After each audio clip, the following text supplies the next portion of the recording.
প্রতিবার বাড়িতে আসলে আমার বাবা আমাদের পুকুরে জাল ফেলে মাছ ধরার জন্য। আজকে আমার বাবা পুকুরে জাল ফেলেছে মাছ ধরার জন্য। এটা হচ্ছে সাইবা স্পেশাল। সাইবা যেহেতু প্রথম তার নানা বাড়িতে আসছে, এই জন্য তার নানা হচ্ছে জাল নিয়ে আসছে। পুকুরের মাছ ধরে সাইবাকে খাওয়াবে এবং সাইবার বাবাকে খাওয়াবে। নতুন জামাই আসছে। আমাদের বাড়ির জামাই ততদিন নতুন থাকে যতদিন পর্যন্ত না আরেকটা জামাই আসে। তো আমার ছোট বোনের জামাইয়ের পর আর কোনো জামাই আসে না, এই জন্য এখন আমার ছোট বোনের জামাই নতুন।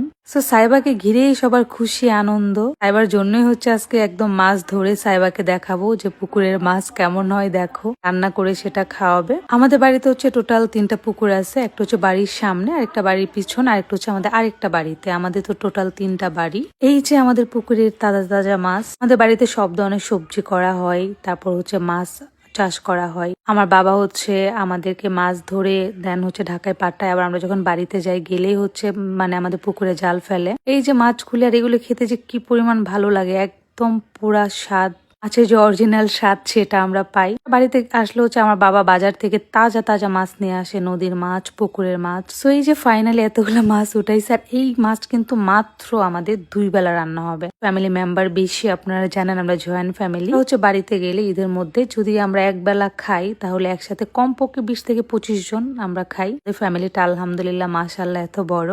যাই হোক, এখন হচ্ছে মাছগুলা নিয়ে যাব, নিয়ে গিয়ে হচ্ছে কাটাকাটি করবো। আর সাইবাকে হচ্ছে মাছ দেখাচ্ছি। সাইবা তো মাছ দেখে সেই খুশি, সাইবা মাছ ধরবে, কিন্তু কোনো কিছুতে ভয় পায় না। সাইবা একদম মাছ টাচ করার জন্য মানে